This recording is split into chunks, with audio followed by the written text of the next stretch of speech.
Trust is a virtue that for some takes years to achieve. Like a tightrope walker, that balance is forever shifting. Memories of dedicated patience and proof of practice, the subtleties in behavior, knowing that a simple mistake can be detrimental, leading to a fall that may not be recoverable from. By the early 1980s, McNeil Consumer Products had built such a legacy of positivity in public perception that when the quality of its premier product, Tylenol, was called into question during an unsuspected tragedy, the company could feel the winds of a tailspin storming, making every decision that followed that more detrimental to not only the company's reputation, but to public health and safety. The early 1980s saw extra-strength Tylenol become one of the world's most trusted pain relief medications. So, when tragedy struck at the Kellerman residence on the morning of September 29, 1982, in the strings of death that followed, the Chicago area was set into panic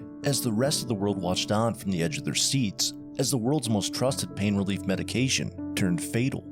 Although it was quickly determined that tampering came after Tylenol had already been shelved, it didn't excuse the horrifying reality exposed by the loss of 7 known lives that food and drugs administered for public use severely lacked the necessary protection to prevent such a reality. Despite this case remaining unsolved, what followed was a prime example of crisis communication, a reaction by McNeil Consumer Products and its parent company, Johnson & Johnson, who exemplified empathy in a time of crisis and uncertainty for strides towards a better guarded future that in place safeties for industry shortcomings, to make sure such an event never had the opportunity quite like this to be taken advantage of again. This is Chicago's hometown horror story, the Chicago Tylenol An murders. intensive investigation into the poisoning deaths feel tonight that some progress is being made.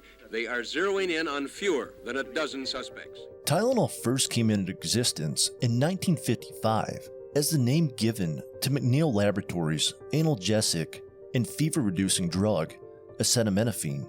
When McNeil Laboratories was later acquired by Johnson & Johnson in 1959, the company split into McNeil Consumer Products, focused primarily on retail sales, and McNeil Pharmaceuticals for prescription drugs. With it, McNeil's restricted intentions for Tylenol ensued, leaving the drug remaining as a medical prescribed drug only. All intentions altered when competition reared its ugly head over a decade later. In 1975, Bristol-Myers emerged in the pain relief scene with its Tylenol equivalent, Datril, making McNeil Consumer Products reevaluate its stance when Bristol-Myers saw success with its over-the-counter drug. McNeil's change of heart brought Tylenol into the limelight. In 1976, McNeil released extra-strength Tylenol, a 500 milligram pain relief option, becoming the strongest choice for public sale. The results were staggering. Overnight, Tylenol ate up 30% of global industry sales, with a projection of 50% ownership of the market by 1986. At this moment in time, the possibilities for McNeil's rocketing success seemed untouchable until one fateful day in late September 1982 that left the world petrified. Every year, September serves as a catalyst for illness as children part way with summer vacation to join a new school year, bringing with them more than exciting memories from time away. As if this isn't enough, a chance to remain scot-free from at least the sniffles is rudely interrupted by the changing of seasons and a new flu to run rampant. So, when Mary Kellerman complained to her parents about flu-like symptoms on the morning of September 29, 1982, they reacted how they knew best.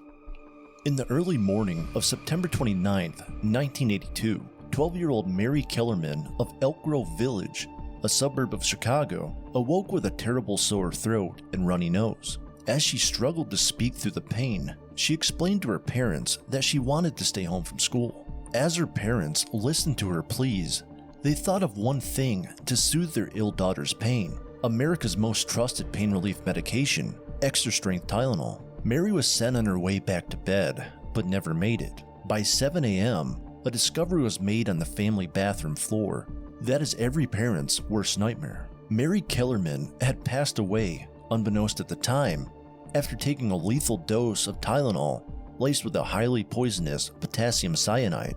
Her death sparked a national outcry, and unfortunately, it was only the beginning. Later in the day, on September 29, 1982, following Mary Kellerman's death, Adam Janis, a 27-year-old postal worker from Arlington Heights, died unsuspectedly to what was initially believed to be a heart attack. Tragedy for the Janis family wouldn't end here though. It struck twice more in the following few days.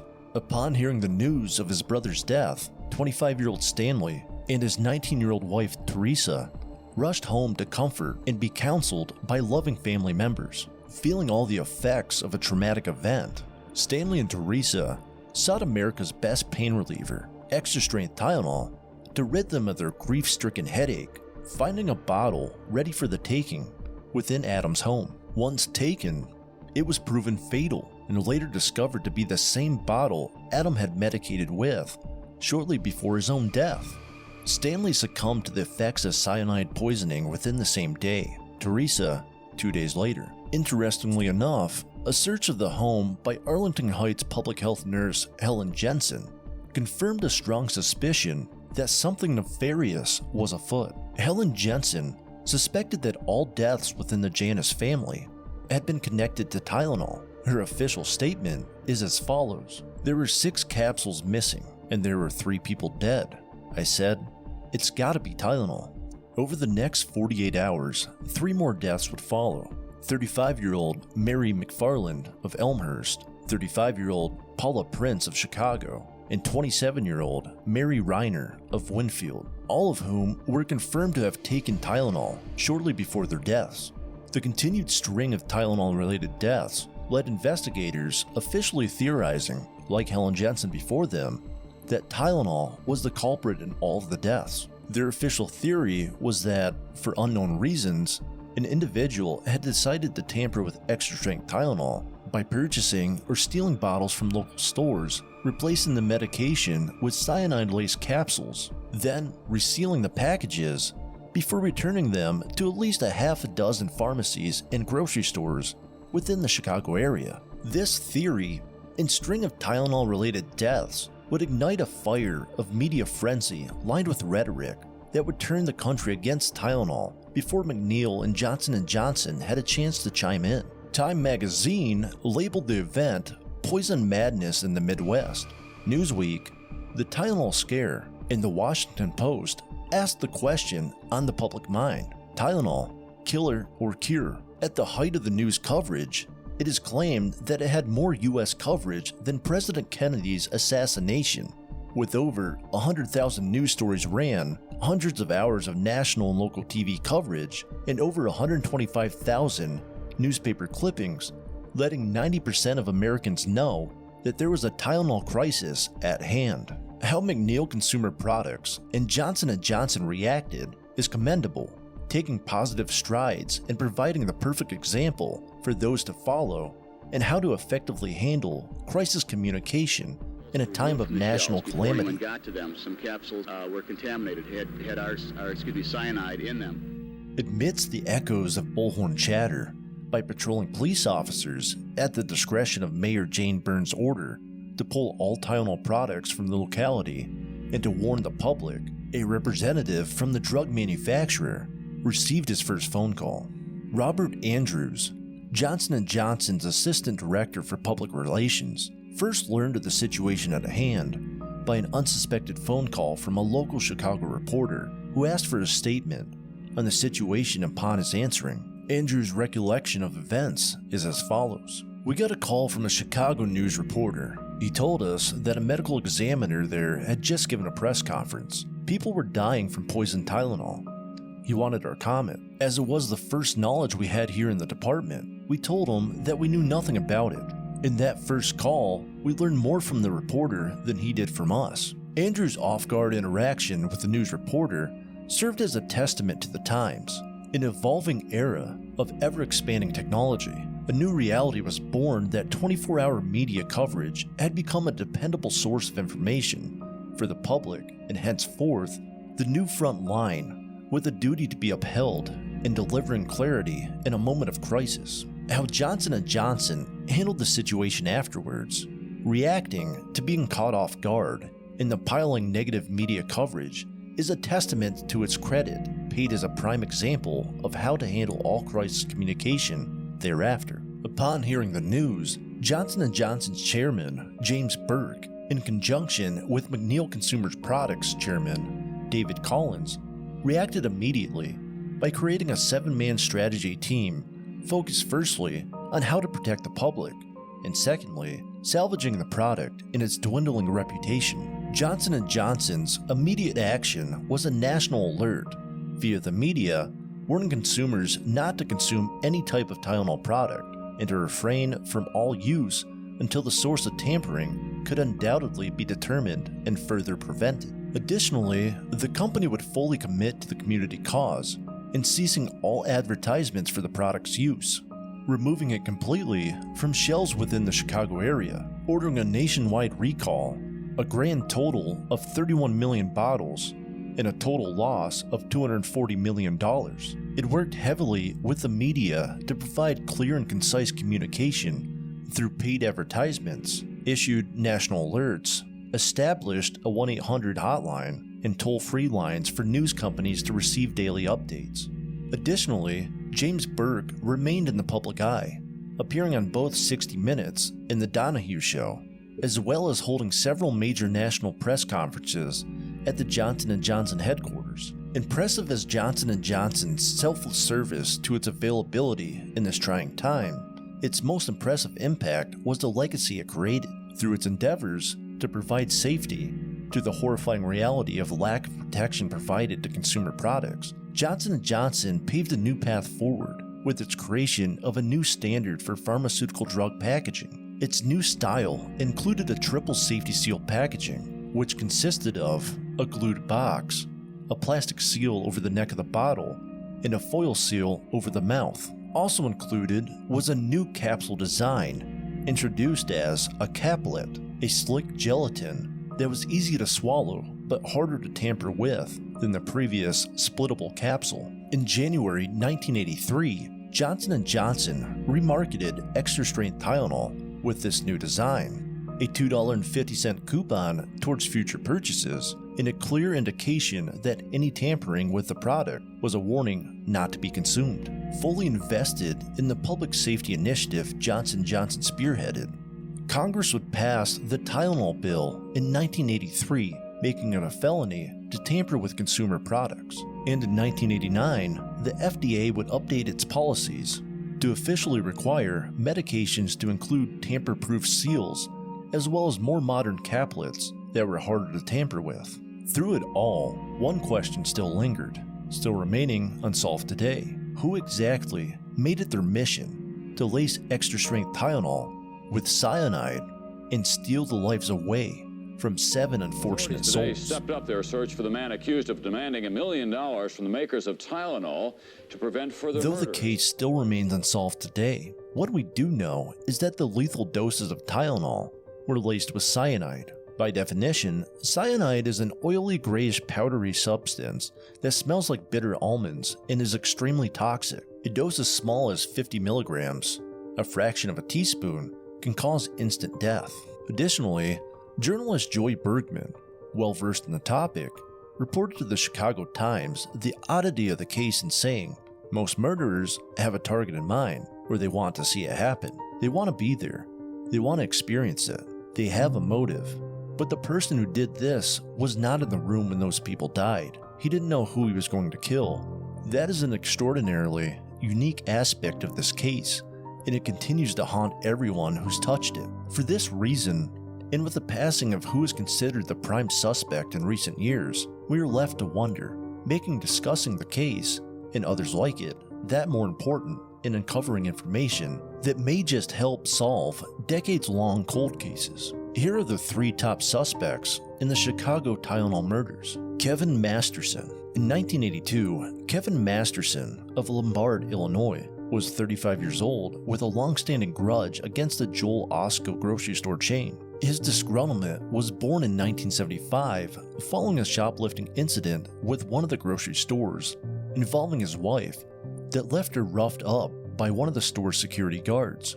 Interestingly enough, Masterson blamed this event for his eventual failed marriage, making his outspokenness and known frustration of the grocery store chain for allegedly causing his divorce all the information police needed to bite onto this lead, while desperately searching for any suspect during these challenging times. What followed was a 4-month nationwide manhunt that ended with Masterson calmly turning himself in to a Los Angeles FBI office 2,000 miles from home with an outlandish explanation. Masterson explained to authorities that his reasoning for his 4-week game of hide-and-seek from law enforcement was because when he heard the FBI was looking for him, he became absolutely terrified, deciding that running away and living in his car in the desert was a better option than being questioned.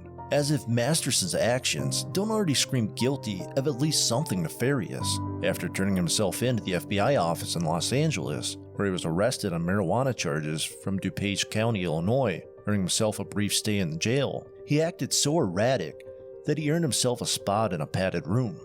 Reasoning for this move was a violent fit thrown, including smashing his cell's toilet and smearing feces on the cell wall after taunting from other prisoners. Lieutenant Dan Cook explains the situation as, "He went berserk last night in his cell around 7 p.m. He got angry," he says, because he heard other prisoners referring to him as the Tylenol killer. Furthermore, Masterson's rash actions only made evidence found in his apartment that more alarming. What investigators found were a series of bizarre and disturbing letters, more of his known rhetoric against the grocery store chain, and empty gelatin capsules that may be used for any capsule drugs. Ultimately, the capsules did not contain any identifying markings similar to Tylenol, and Masterson was found not guilty. Roger Arnold, a 48-year-old Jewel grocery dock worker in Melrose Park, first gained the attention of police following a tip from a Lincoln Park bar owner. The bar owner explained that 2 of his patrons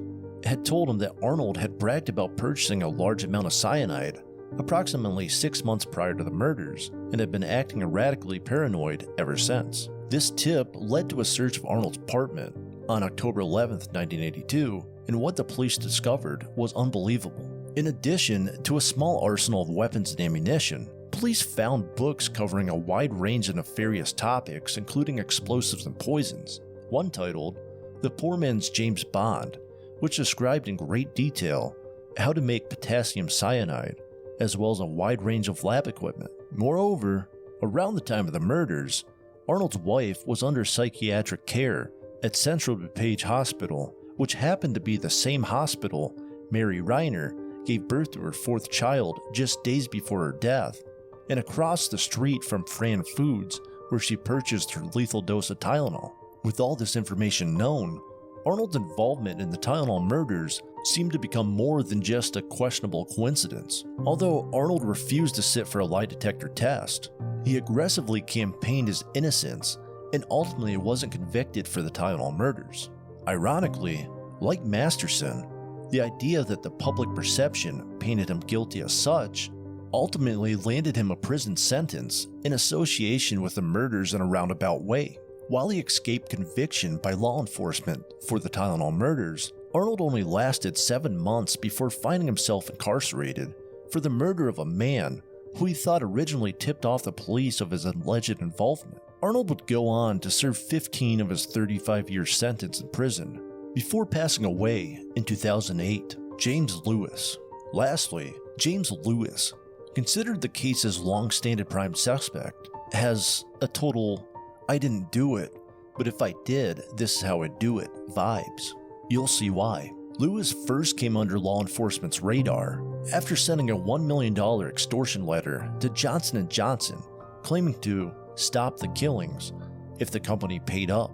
After being caught and charged with extortion, Lewis maintained his innocence, denied any involvement in the Tylenol killings, and provided an explanation that serves as the benchmark for this man's twisted sanity. Lewis explained that the only reason he took advantage of the Chicago Tylenol murders publicity was to get back at his wife's employer, Lakeside Travel, after her paycheck bounced. Furthermore, in a 1982 interview with CBS 2's Mike Parker, Lewis stated, "The letter itself is not illegal unless you have intent, and there is no way that I could have had any intent there. It was a closed bank account. It was a Continental Illinois bank account. I had no more access to the bank account than one of you gentlemen here. Following this, while incarcerated for extortion, Lewis offered to help the FBI with their investigation by providing a well-thought-out example of what he would have done to commit such a crime he dubbed as the drill board method. Here's what federal prosecutor Jeremy Margolis had to say about the method. He made a drawing, which he called the drill board method.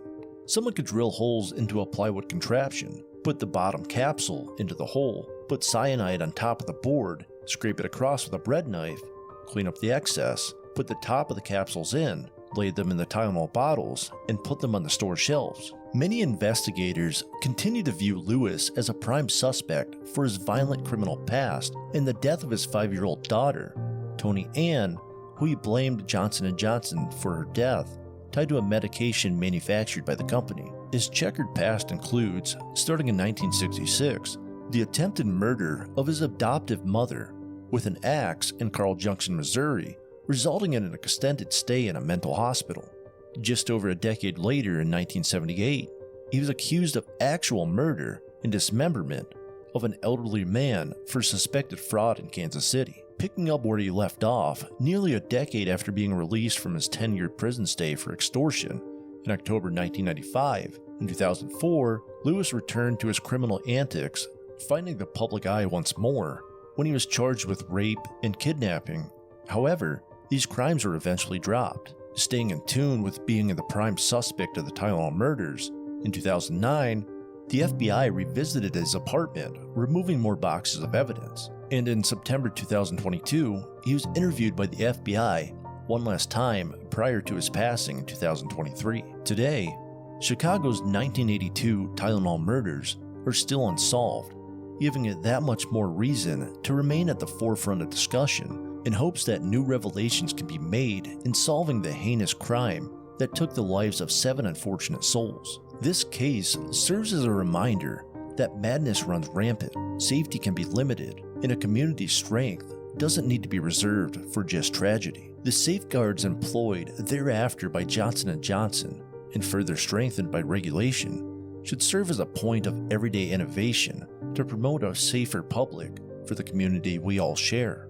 If you see something, say something. It could save a life. If you have any information that may lead to the solving of the Chicago Tylenol murders, please contact the Chicago Police Department. Text CPD TIP to 738-477, or you can contact the FBI at 1-800-CALL-FBI.